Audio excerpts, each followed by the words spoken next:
I have just done the most comprehensive blood test I've ever done in my life. 64 markers were tested, and I'm gonna share the results with you, not just the good ones, you know? And I believe that, listen, if I'm gonna be giving you advice and asking you to take care of your health, then I've gotta do the same. And you've gotta know exactly what's going on with me. I've gotta know what's going on inside of me, so I can take my health to the next level and also help you guys take your health to the next level. So we're gonna get into it. I've got the results right here and we're gonna go through it. Let's get into it. What's going on, guys? It's your boy Kenny and I'm back with another video. Now today, like I said, I'm gonna go through the most advanced blood test that I ever did in my life, and I've got the results right here. Now, I did this with a company called Lucis. They're a French company who are making headway here in the UK. And when they reached out to me, it was actually perfect. I had been thinking about doing a blood test, a proper advanced functional blood test as well, for a long time. So, you know, when Lucis reached out to me on social media, I was more than delighted. They do advanced blood testing. You know, like I said, 64 biomarkers are tested, so you get a really good insight into what's going on the inside. And this is perfect for me. You know, like I said, as a coach, I want to take my health to the next level, but my coaching to the next level, and give the best advice to you guys and to my clients. So getting an insight into my bloods was something I was really wanting to do for a long time. So I was very appreciative for the collaboration with Lucis. I've actually also got a discount code. So Adote10 is in, I'll write it down in the comments below. If you want to get your blood test through Lucis as well, you can get 10% off. So yeah, like I said, 64 biomarkers were tested. And the reason why I wanted to do this was because I would only get really a handful in a usual blood test that you get from the GP, but I wanted more detail, more advanced blood work, so I've got a deeper understanding of what's going on in the inside. So guys, let's get into it. I want to start with one of the most pleasing results that I got from this. You know, so according to this advanced blood test, my biological age is 20 years old. Now guys, I was chuffed, really chuffed to hear this. You know, I'm 33, right? I turned 33 in July.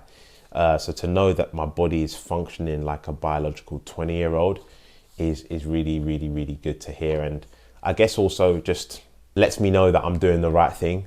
You know, that I'm giving my body what it needs in terms of nutrition, in terms of exercise and fitness, fasting, and all the protocols that I just do every single day. It's nice to know that, you know, I'm not doing it in vain.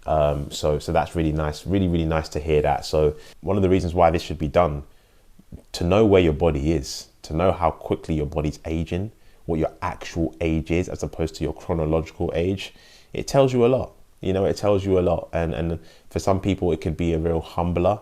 And an insight into, actually, you know what, I got to take care of myself, because, you know, this isn't what it needs to be, right? So for me, I'm happy it's a lot younger, 13 years younger. So after that, I want to talk about the section that matters most in terms of the niche that I'm in. These are the results that, you know, really indicate that where you are in terms of your metabolic health and your hormonal health, pretty much.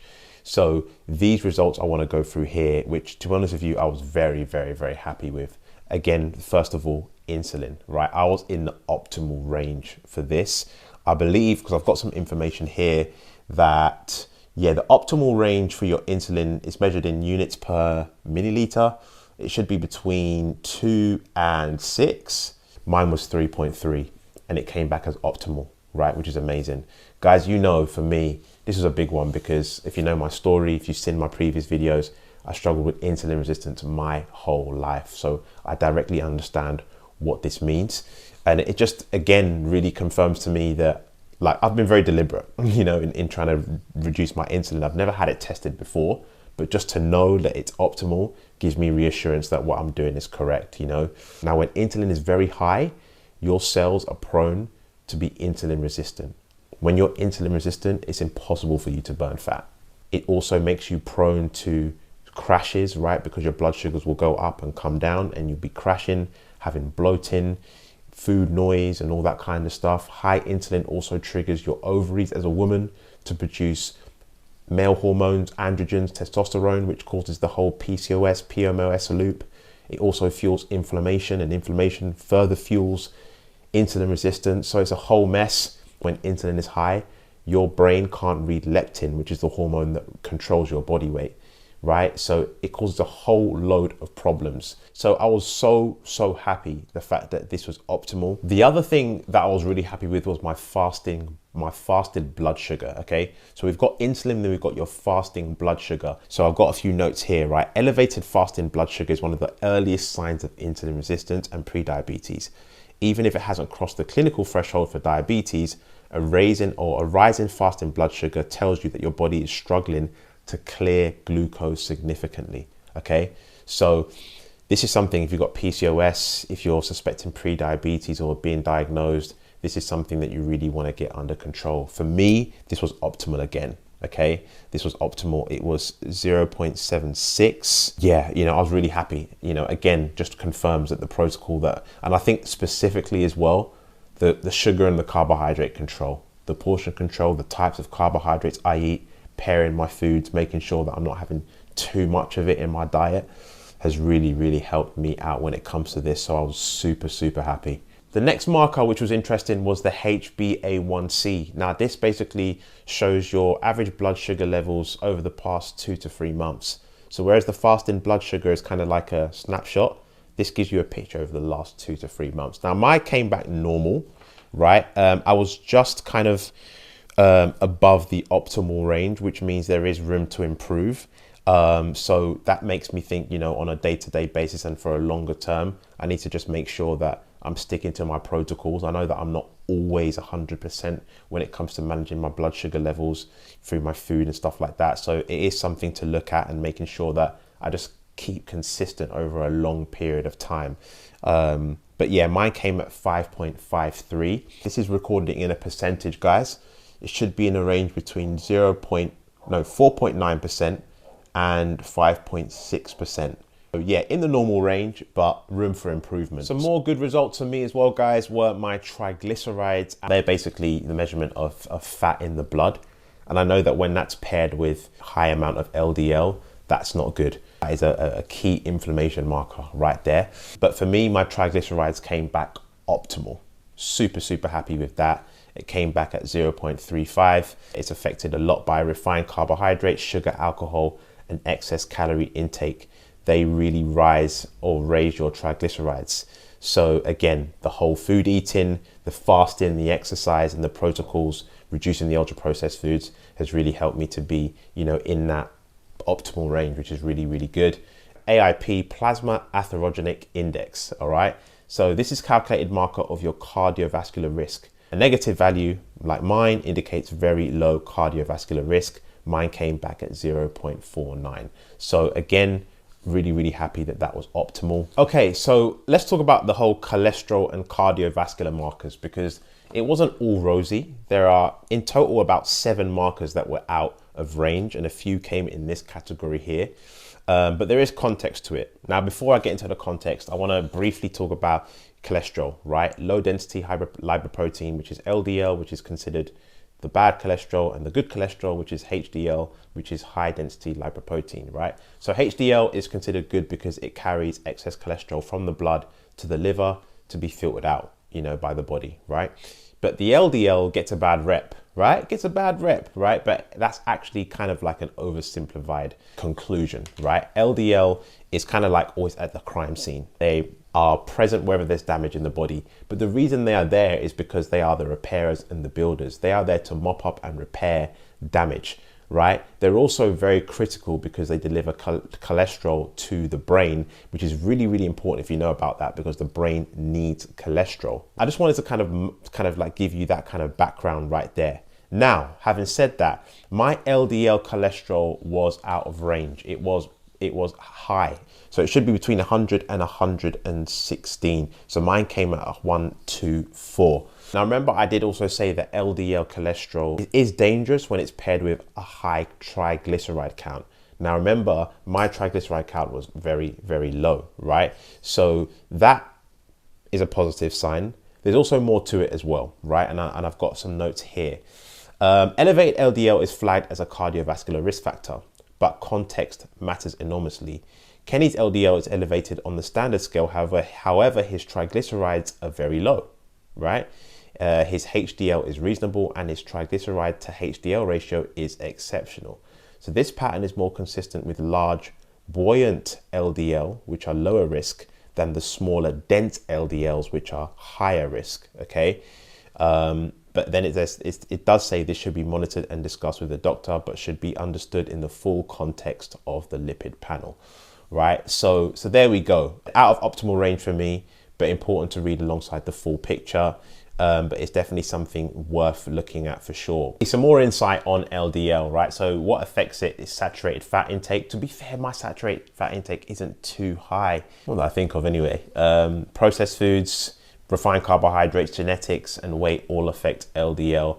Increasing fiber, healthy fats, and exercise can help it as well. So just something to monitor. Interestingly enough as well, my HDL cholesterol, right? The good cholesterol, that was pretty low. It specifically says that exercise, especially strength training, one of the most effective ways, and increasing my fat intake. So avocados, healthy nuts, fish.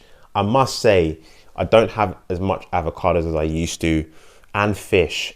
So I think it's definitely a note for me to increase my healthy fat intake. I'm always exercising, but I think my healthy fat intake could improve, actually, looking at it, honestly. So I'm going to monitor this, and then, hopefully in 6 months' time, do another result, and hopefully I can raise that up to at least normal or optimal levels.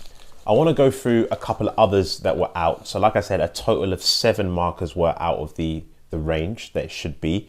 The next one that was out of range was creatinine, guys. Now, again, this is a waste product produced by muscle metabolism. The kidneys filter it out of the blood.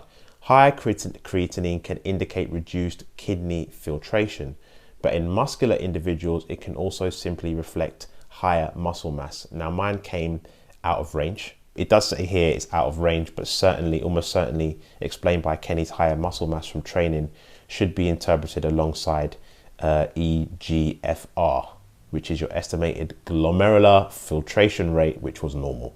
So yeah, there's a bit of context there. Not too worried about that. So the next thing that came out of range was my lymphocytes. I'm learning here, guys, man. So again, I need to know more about this. So this is a measure as a percentage of total white blood cells. So the optimal range is below 40%. Mine came at 57.91%. A higher percentage can indicate a recent viral infection or immune response. Interesting. Although mine is elevated, it should be read alongside my absolute lymphocyte count, which is optimal, and my NLR, which is also optimal as well. Not too sure what NLR is, but I'll have to have a look. Worth monitoring at my next blood test. So again, not something to be too worried about. But again, it's good to just hear and see the context with it as well. Another thing that was out of range was my neutrophils. My neutrophils. I wish you learned all this in school, man. Honestly, I'm going to really learn all of this as well. And actually as well, guys, I've got a guide here of my results and what everything means in the description below. So take a look at that. Your neutrophils are the first responders of the immune system. They are deployed rapidly to fight bacterial infections. So low neutrophils can reduce infection fighting capacity. So yeah, it's below the optimal range of between 2 to 5. Mine was 1.36. However, like they say, my NLR is optimal and my overall immune markers look healthy. So it's not. The last thing that was out of range, guys, was my AST to ALT ratio. ALT stands for alanine transaminase, and AST is aspartate transaminase, right? So what this basically means is your ratio that helps clinicians understand the cause of liver enzyme elevations. So a ratio above 1 can indicate alcohol-related liver disease or muscle involvement rather than pure liver cell damage. And it says it's primarily because my AST is above optimal while my ALT is optimal. Given the fact that I train regularly, elevated AST from muscle activity is the most likely explanation. So this should be interpreted alongside the full clinical picture. So again, that gives me a little bit more peace as well, that it's not something that is alarming, but again, something worth monitoring. So all of these things that are kind of out of range, I definitely want to monitor and just get more information on those things as well. Now, one of the last things I wanted to talk about was vitamin D, right? Particularly vitamin D2 and D3. Now, it came back normal, but it definitely is suboptimal. I mean, mine came at 26.84. Between 40 and 60 is where it really should be, right? And look, I'm in the UK, right? So it's definitely not a shock. It's one of the reasons why I just love being back home in the sun, in Africa, you know. And to be fair, we've had a good summer here in the UK. I can't complain. So I've definitely been trying to get out my walks a lot, but it definitely looks like, you know, supplementation is needed. And to be honest with you, I have been slacking on my supplementation. I haven't been taking my vitamin D recently. So I need to get back on that. You know, this is a sign to get back on my vitamin D, to take my daily dosage every single day, because as we know, guys, of melanin skin, you know, we require more vitamin D, right? And it says here, right, we need melanin rich skin requires significantly more sunlight exposure to produce the same amount of vitamin D as lighter skin, right? So getting out in the sun, but also fatty fish, egg yolks, fortified foods contribute, but are rarely sufficient without supplementation. So yeah, it's a sign to get back on my supplementation and double up, basically, you know what I mean? But yeah, on the whole, guys, I'm super happy. Like I said, there were those 7 markers that were out of range, and you know, a few of those had context to it, so not super alarming, but to monitor. I'm definitely gonna make sure I do this in a 6 months time for sure. Shout out Lucis again. Like I said, guys, if you want a discount, 10% off, Adote10 is the code. Link in the description below, where you can also book your blood test with them. On the whole, like I said, guys, really happy. My metabolic, hormonal, inflammatory markers were good and mostly optimal. Cholesterol and cardiovascular markers, apart from those couple that were out, were pretty much normal and optimal as well, which is really, really good. Inflammation markers were all optimal. Super happy with that. The vitamins and micronutrients as well were normal and optimal. So liver functioning, normal and optimal. Really happy with that. You know, I'm not going to go through every single one, but I definitely will, like I said, you know, put a link where you can find the whole list of these things and what they mean and so on. Kidney functioning, apart from the ones we talked about, like I said, with context, they're all normal. Blood cell functions are all optimal. My electrolytes and minerals, which I was actually really happy with as well. Seeing as that I fast a lot, optimal sodium, which is good to see because I sweat a lot. So the electrolytes are doing well in terms of the sea salt that I drink with my water. I've got enough protein in there. All my protein markers are normal and optimal. And again, the biological age is 20 years old. So I'm happy, guys. And super grateful to Lucis again. And yeah, it's really good to just see, you know, I can't hide. It's really good to just see, you know, in detail where I am. And I'm going to look into this and more as well. Up my knowledge on it as well, you know, like I said, because I don't just want this for myself. I want to be able to be a better coach for my clients and to give you better insight as well, right? So to give a full picture so you can improve your metabolic health, your hormonal health. I want to be able to really have that deep understanding, and it starts here. So that is it, guys. You know, if you've made it this far into the video, you're an absolute legend. You're a real one. And like I said, again, another plug to Lucis. They do blood tests, you know, all around the country. So, you know, if you would like a discount, use the link below, use the code Adote10, and you can get your own blood test done in a lab near you. All right, guys. So yeah, this is basically it for me, guys. I really appreciate it. Listen, if you're looking to get help with yourself when it comes to, you know, the issues that we've spoken about, you know, and you want to build a plan around, you know, proper blood work from now on, you know what I mean? Understanding your metabolic health in detail, overcoming stubborn weight gain, hormonal imbalance. And if you're looking for help on a deeper level, all right, click the link below to have a chat with myself. Let's see if I can help you out. So get involved, click the link below, let's have a chat. Aside from that, guys, listen, it's always been a pleasure. Please like, comment and subscribe, share as well. Leave a comment, please. I want to get the community popping. I appreciate you as always. Thank you for watching. God bless. I shall see you in the next video. Ciao, ciao, ciao.